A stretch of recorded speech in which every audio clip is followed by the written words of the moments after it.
The Galactic Council chamber was filled with tension.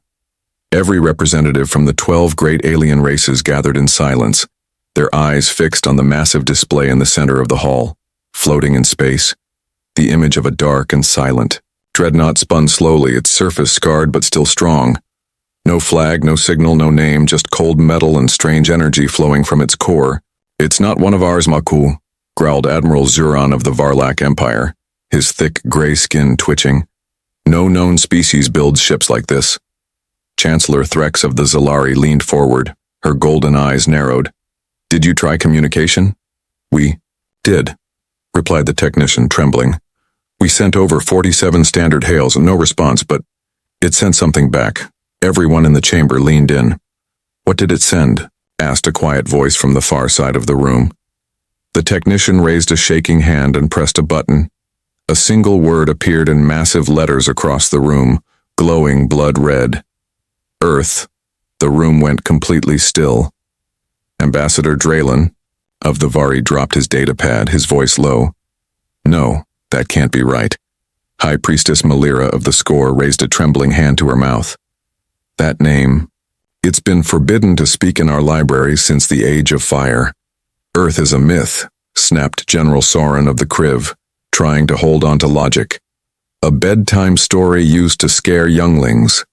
But no one laughed, because deep down, many in that chamber remembered whispers, legends, warnings carved in forgotten ruins, warnings that told of a world so dangerous it vanished before the stars had maps, a world whose people walked into the void and never returned. The Council's archivist, a thin alien with transparent skin, stood up slowly. "I have seen that name before, only once, in a war record older than this chamber." Gasps filled the hall. The archivist continued. "It was in the Battle of Hollow Stars, 3,000 years ago. A combined fleet of 9 empires chased a rogue faction toward a barren system." He paused, his voice cold. "Only one ship came back, and it wasn't from the fleet. It was from the rogue side, and it sent only one message before vanishing." He tapped his tablet, and again that same word appeared. "Earth. Could it be a coincidence?" someone asked weakly.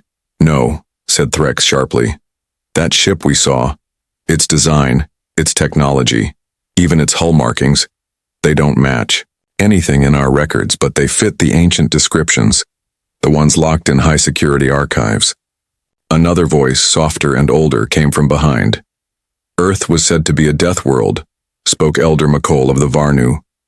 "A place so harsh even the strongest creatures lived in fear, and the beings that came from it, they were not like us." The room fell into uneasy murmurs. "How can a world lost for thousands of cycles return now?" someone questioned. No one had an answer. Suddenly, the lights dimmed, and the main display changed again, showing star charts, movement patterns, and dozens of small signals spreading near border space. "They're moving," the technician said quietly. "More ships, same design, same energy, all waking up at once." Threx stood from her seat, her voice loud and clear. "We must find out who these humans are, where they've been, and what they want." General Soren banged his fist. "Or we destroy them, before they destroy us." "No," whispered the archivist, shaking his head slowly. "That's what the 9 empires tried. They attacked first, and they vanished." A heavy silence returned. The youngest member of the council, a small alien from a peaceful farming world, asked in a trembling voice, "What does the word Earth even mean?" The archivist looked at him with dark eyes. "It means the ground beneath their feet, the planet that made them. But in ancient records it meant something worse." He leaned forward, voice dropping to a whisper. "It meant the beginning. And the end." Gasps filled the room again. Some tried to speak, but no words came. Others just stared at the red letters still glowing on the screen. Outside the chamber, across the stars, hidden fleets of silent dreadnoughts began to power up, lights flickering on after centuries of sleep, engines humming with quiet fury, and in each ship a name had returned, a name the galaxy had forgotten, a name now whispered again. Earth. And in the shadows of the universe, the stars themselves began to tremble, knowing something old had returned, and it would not be ignored again. The deep halls of the Galactic Archive were buried under 10 layers of stone and metal, hidden beneath the surface of Vexel Prime, a place where only the most trusted minds were allowed to walk. Archivist Valen moved slowly through the cold corridors, his long fingers trailing along glowing shelves of ancient data tablets and memory cores. He had been summoned by the Council after the word Earth appeared in the chamber, but what they did not know was he had seen it before. Not long ago, he found an old transmission locked behind 5 levels of forbidden clearance. It was not marked by any modern code. Instead, it bore a symbol, 1 red circle, 1 blue, and 1 white, spinning around each other like a planet and 2 moons. That symbol haunted him. Valen reached a chamber older than any living member of the Council. Inside, walls made of obsidian pulsed with ancient light. He placed his hand on a round stone at the center, and the room unlocked. Holograms flickered to life, showing blurred images of warships unlike anything in the galaxy. Some shaped like arrows, others like floating mountains, all marked with that same strange symbol. He spoke softly. "Show me the Earth event." The air filled with static before a video began to play. A fleet of 9 alien empires surrounded a quiet, blue-green planet, their combined power unmatched. Their leaders confident. The mission was to crush the rogue colony that had broken off and fled to this unnamed world. But as their ships approached, the planet lit up, not with weapons, not with signals, but with silence. And then, the sky cracked open. From nowhere, ships appeared, sleek, dark, silent and fast, each one painted in matte black with only 2 words in glowing white letters. Earth Fleet.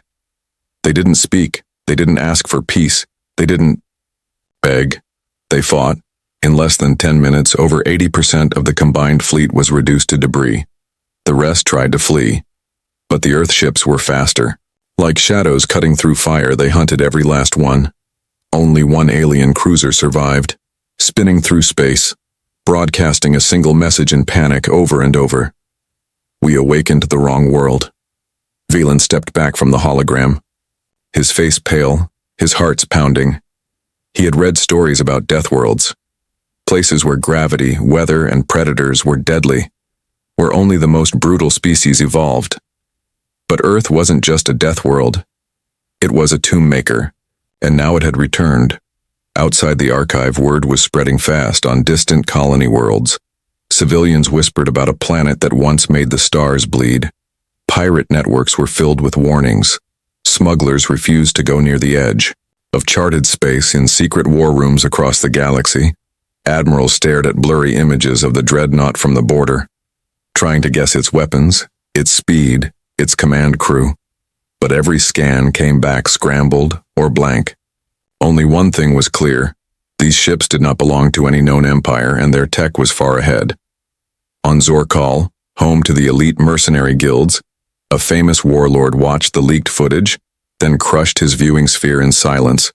He had fought in over 200 battles, but the way the Earthship moved, it was like it didn't fear anything. And fear was the most powerful weapon in the stars. Back in the archive, Valen accessed the most hidden records, ones older than the Council itself, carved into crystal slabs and hidden behind language firewalls. He had to use ancient symbols to read them. There, he found a single line written in bold human script, translated roughly into galactic tongue. "We do not conquer, we do not bow, we only rise when forced." Valen's hands trembled. He activated a secure line to the Council chamber, his voice low but urgent. "Council, this is Valen. I found the Earth files." There was silence, then a voice responded. "What do they say?" Valen swallowed hard. "They say, Earth is not returning for revenge." "Then why now?" Valen looked at the hologram still flickering behind him. A swarm of human ships rising from the shadows of a dead star, engines glowing red.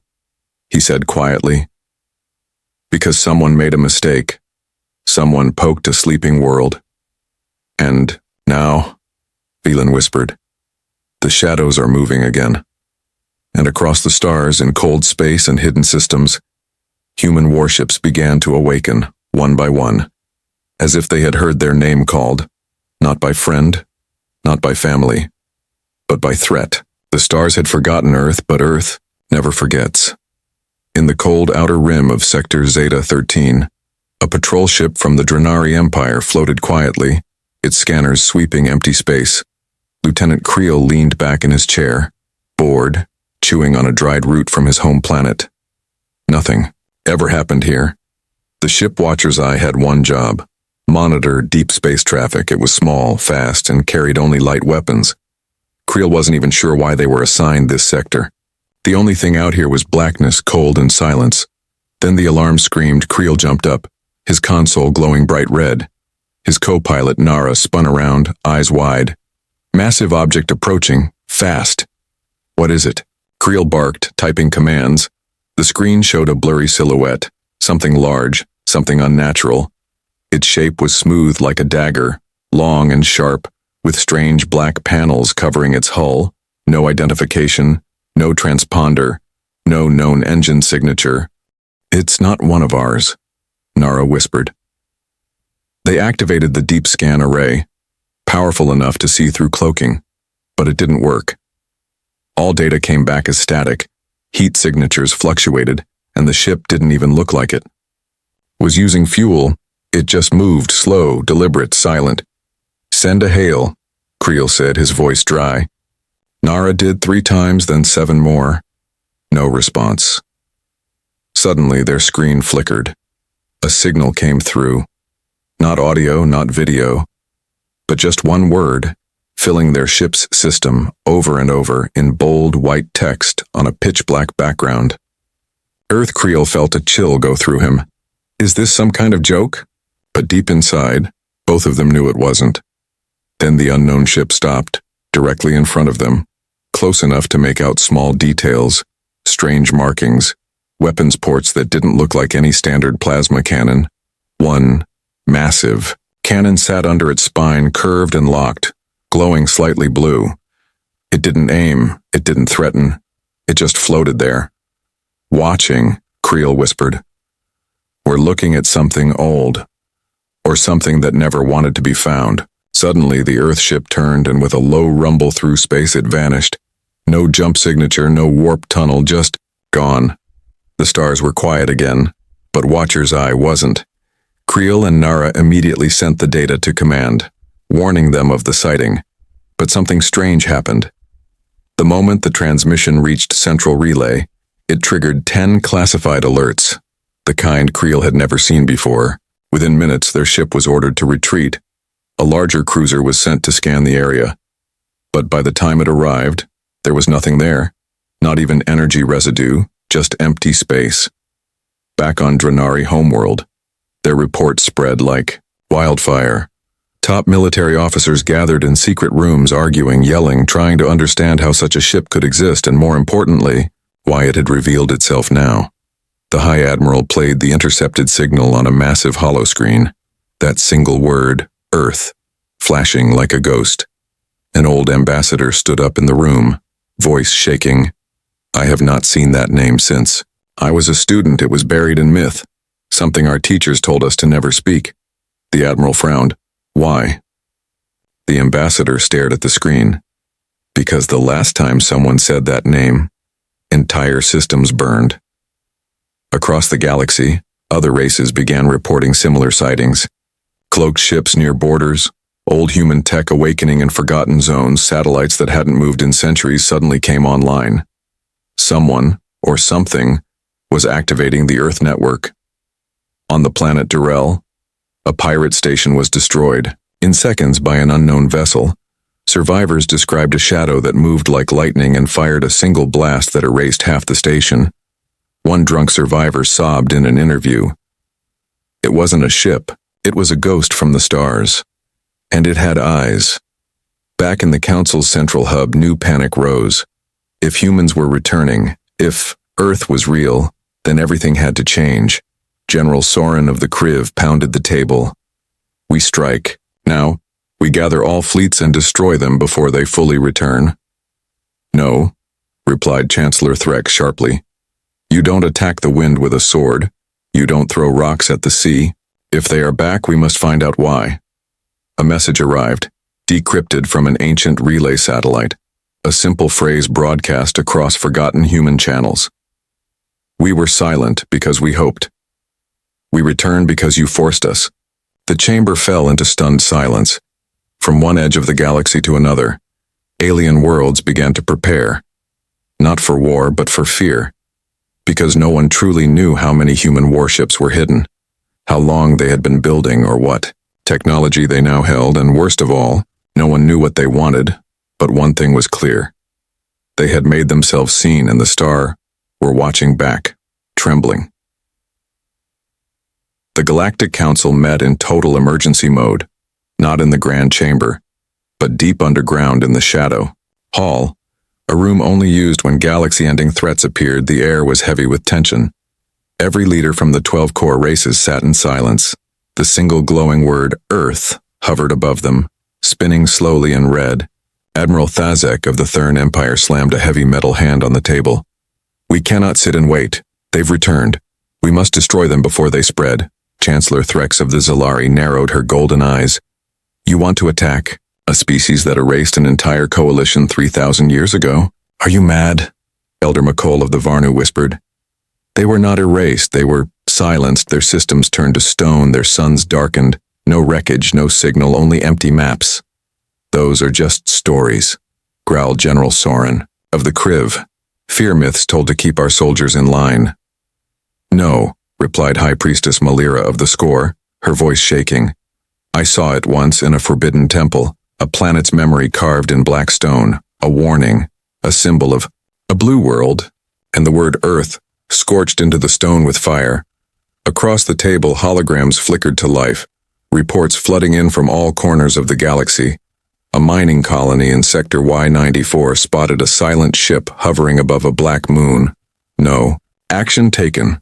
A border patrol vessel vanished without distress call. Only a shadow recorded in final frame. A pirate base was destroyed by a single kinetic blast from orbit. No known weapon could match its speed. Every report ended with the same strange detail. No communication, no identity, only the appearance of an Earth ship. Admiral Thazek pointed at the map. We have 5 dreadnought fleets, 2 heavy carrier groups, and 7,000 strike fighters. We attack now, and we bury them. Threx shook her head. They haven't attacked us, not directly. They're watching, waiting. What if they're testing us? Malira asked quietly. What if they want to see who panics first? Then something unexpected happened. The Council's secure line blinked red. An outside message coming in that should have been impossible. No one has this frequency. The technician muttered in panic. It's encrypted, ancient code, human-made. The chamber froze. Then the message played. A voice, smooth and calm, male, human, spoke in clear galactic standard.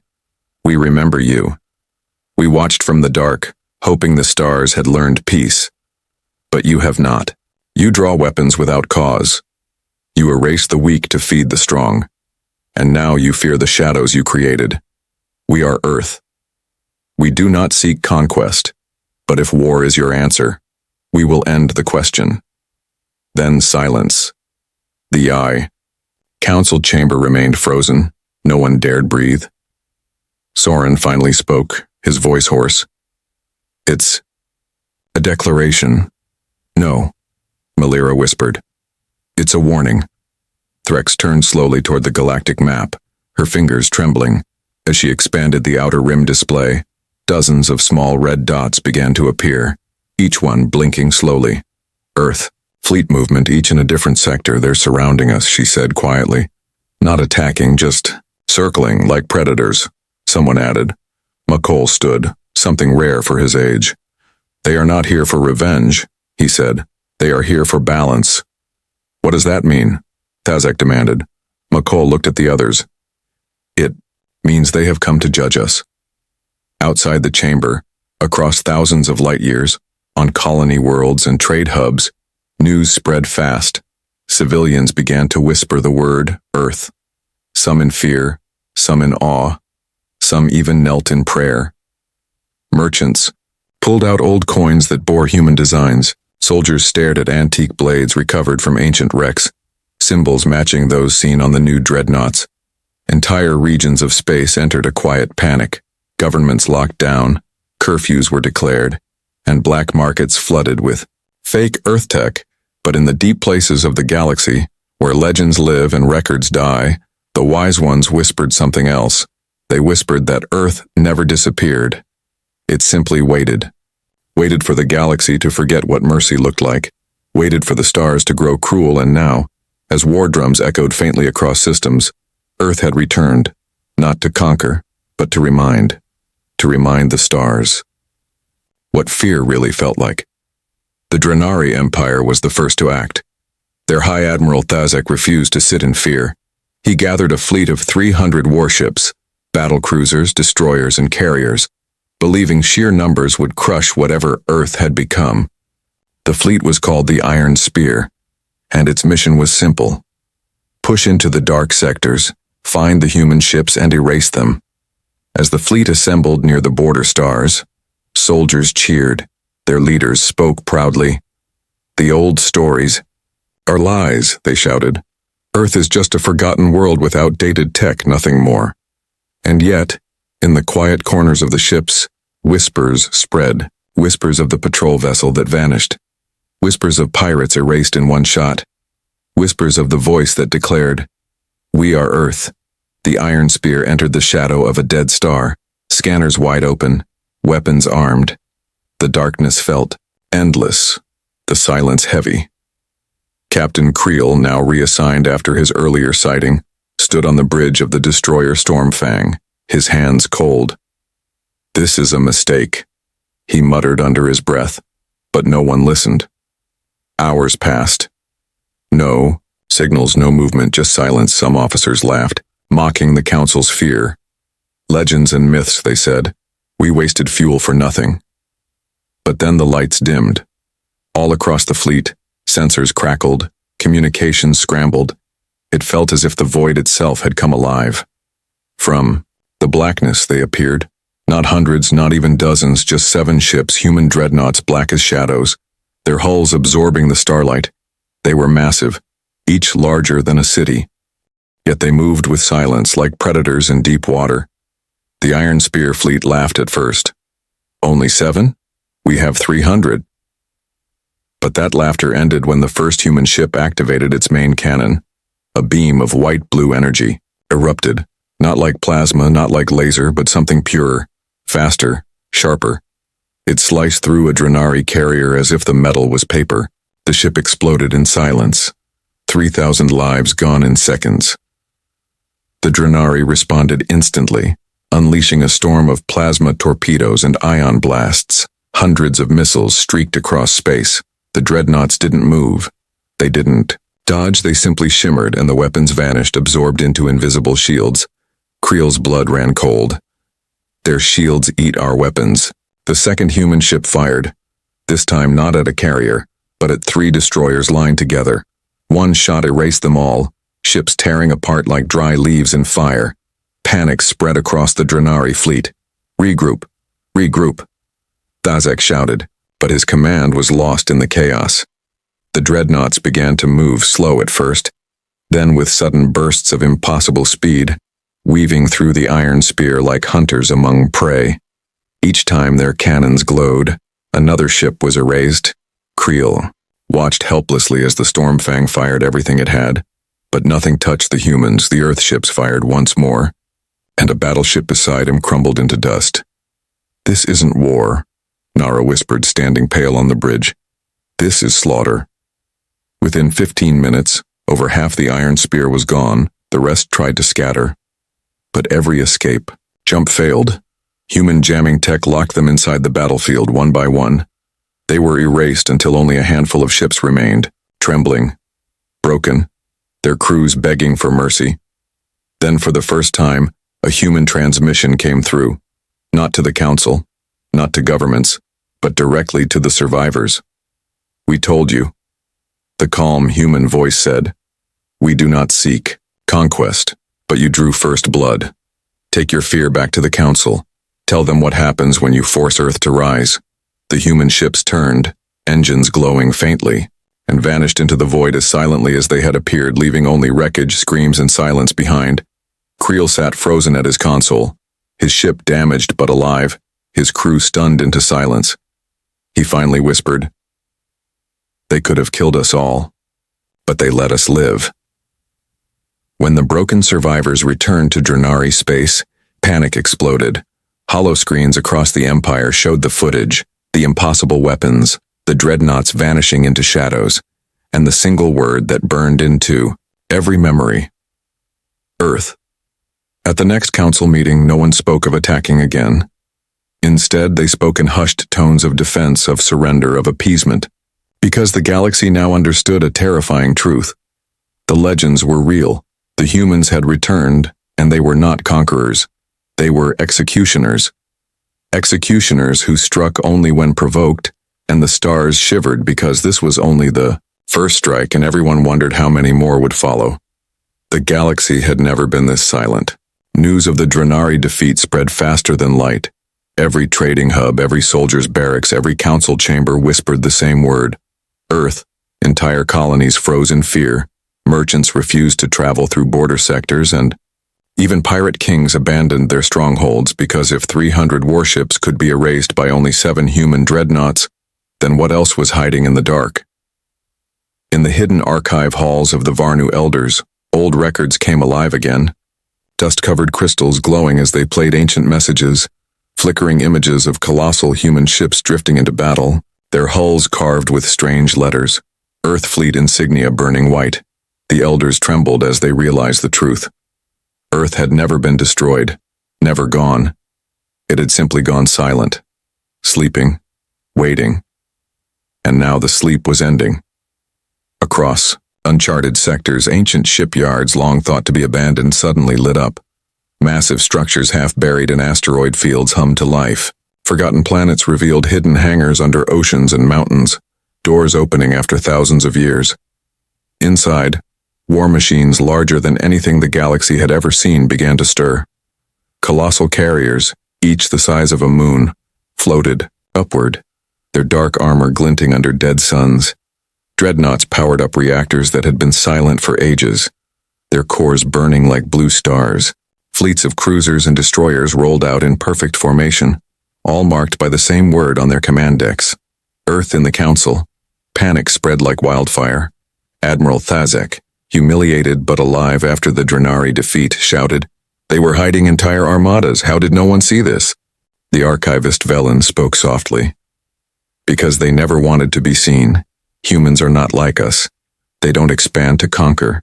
They expand to prepare. They build in silence. They sharpen their blades in shadow. And when the blade is drawn, it is already too late." High Priestess Malira's voice shook. "These ships, they are not new, are they?" "They were always there, hidden in the stars, waiting for this day." And Velen nodded. "They have been awakening since the first signal, the day you forced their name back into the galaxy." Meanwhile, in the dark, sectors, ships that had not moved in centuries began answering silent calls. Earthfleet command codes echoed across hidden relays. Thousands of small scout drones zipped across systems, mapping targets, identifying threats. On the world of Nirak, a small colony woke to find a massive black shadow blotting out its twin. Sons, children cried. Adults fell to their knees. Above them floated a human war carrier so large it looked like a mountain had risen into the sky. The carrier did not fire. It did not speak. It only hovered, watching, then slowly drifted away, leaving only fear in its wake.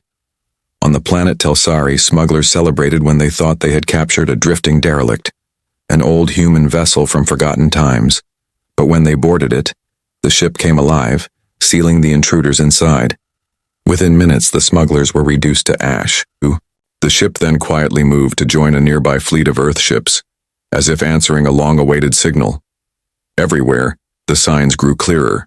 Earth was not returning with one fleet, not even 10, but with entire armadas, scattered across the galaxy, built in silence over centuries, hidden under the very stars the Council claimed to control.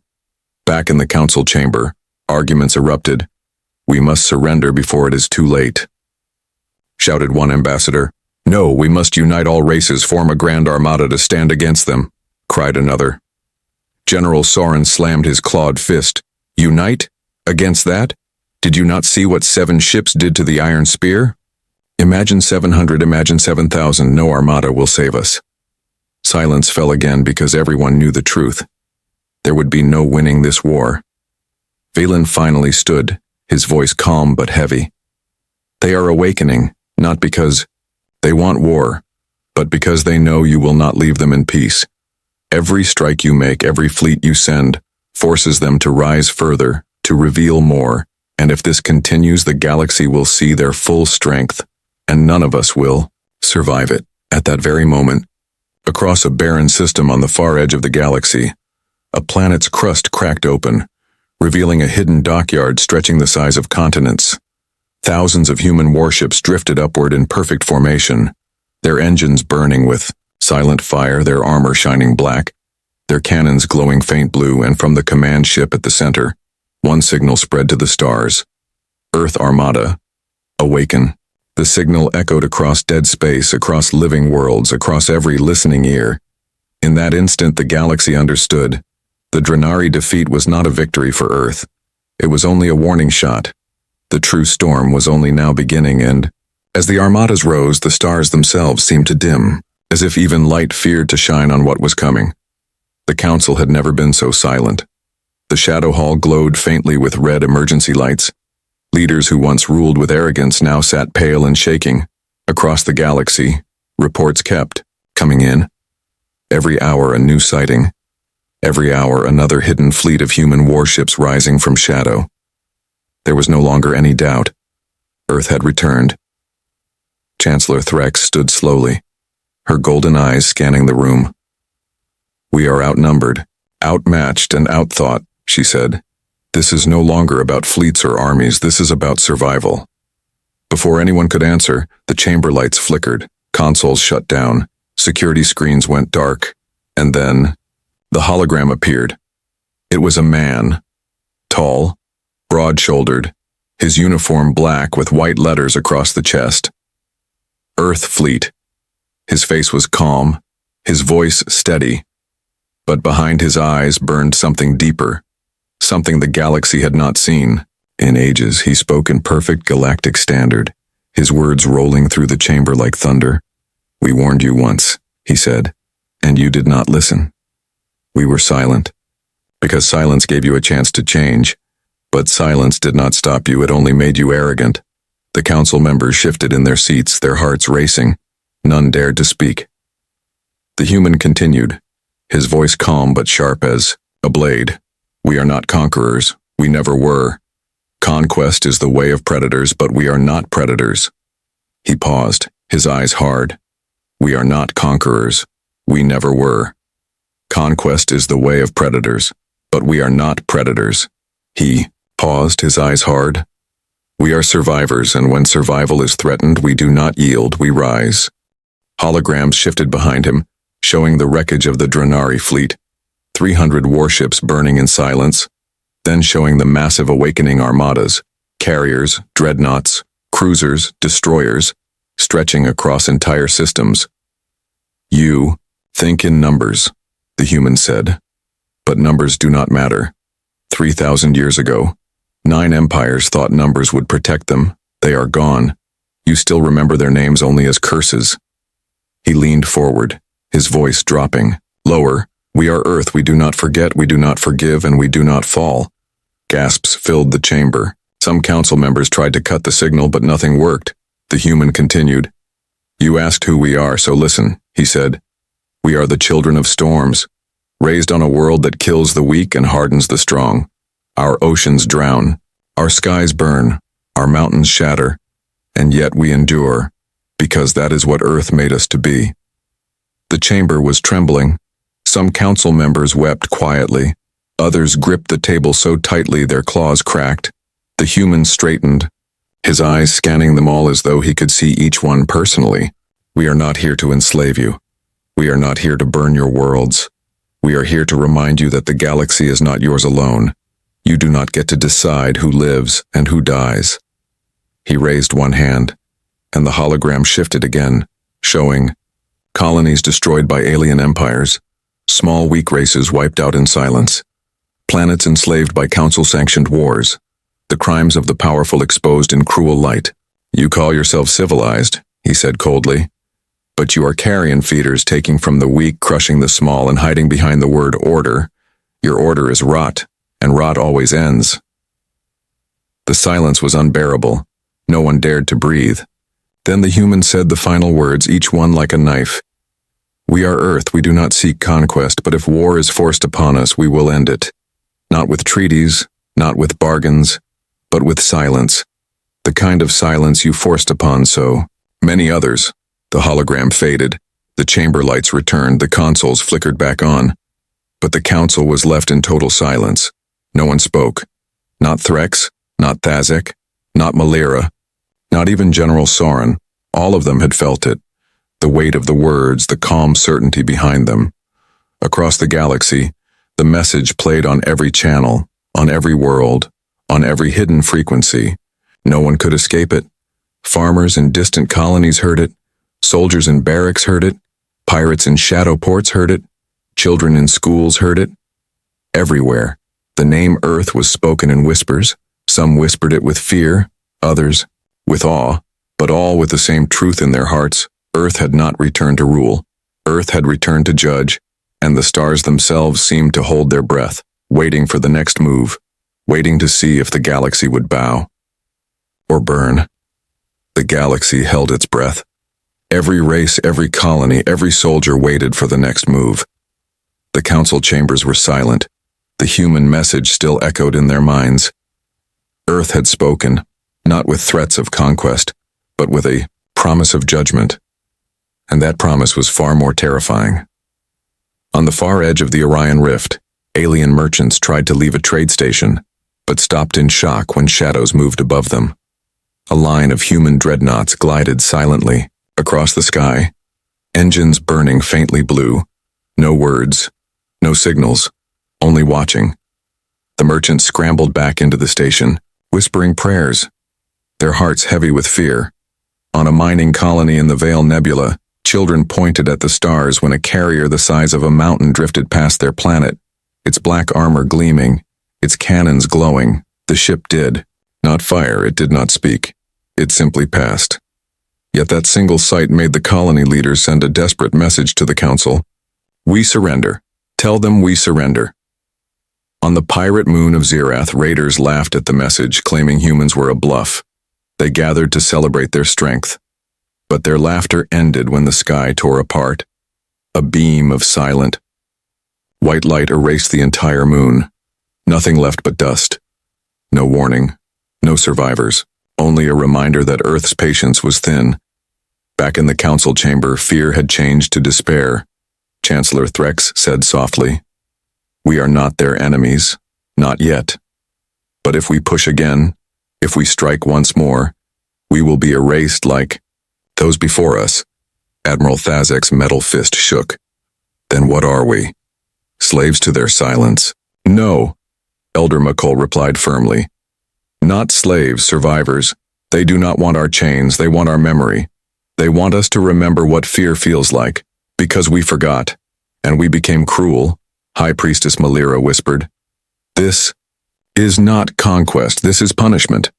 And outside, in the cold dark, human fleets spread further, not to attack but to watch. Every empire's borders soon had a shadow near them.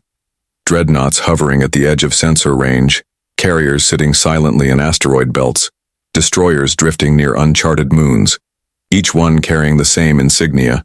Earth, civilizations, began to collapse under the pressure. The Kriv Empire's outer colonies rebelled, demanding surrender to humans before annihilation came. The Drenari people filled streets with riots, screaming at their leaders for sending the Iron Spear to die. Even the Score priests declared a holy shift, calling Earth not an enemy but a divine force of balance. The council tried to send peace offers, messages of apology, but none returned. Humans answered nothing. Their silence was worse than words. Worse than fire across the stars, legends grew in hours. A farmer claimed he saw a human soldier walking across the fields of his world, just standing there before vanishing into light. A smuggler swore an entire Earth fleet passed his hidden route and ignored him, letting him live even when they could have destroyed him. A child told her mother she dreamed of a blue planet, alive and watching. And the next morning the colony's sky was filled with a massive human carrier before it silently disappeared. The galaxy trembled, not because Earth burned them, but because Earth did not. They could, but they didn't. That mercy was the most terrifying thing of all. In the shadow hall, silence stretched until the archivist Valen finally spoke, his voice shaking. We must accept it. Earth has returned not to rule, but to remind. We thought we were safe in our empires. We thought the weak were ours to crush, but the humans do not think like us. They are different. They do not conquer. They balance, and balance always demands a price. General Soren's voice cracked. Then what do we do? Velen looked at the hologram of human fleets circling the galaxy, their lights glowing like silent predators. We wait, he said. We obey the silence because as long as they watch, the galaxy is safe from itself. Across the stars, the human fleets held their positions, never invading, never conquering, only watching, their presence alone enough to shatter the arrogance of 1,000 empires. On every world, one truth spread, whispered in fear, written in secret, sung in hushed voices. The stars had mocked Earth, laughed at it, erased it from history, but now the name had returned, carried on the hulls of warships that blotted out suns, Earth, the beginning and the end. And as the galaxy lived each day under those silent shadows, it realized a terrible truth. Earth did not need to fire again, because fear itself had already conquered the stars.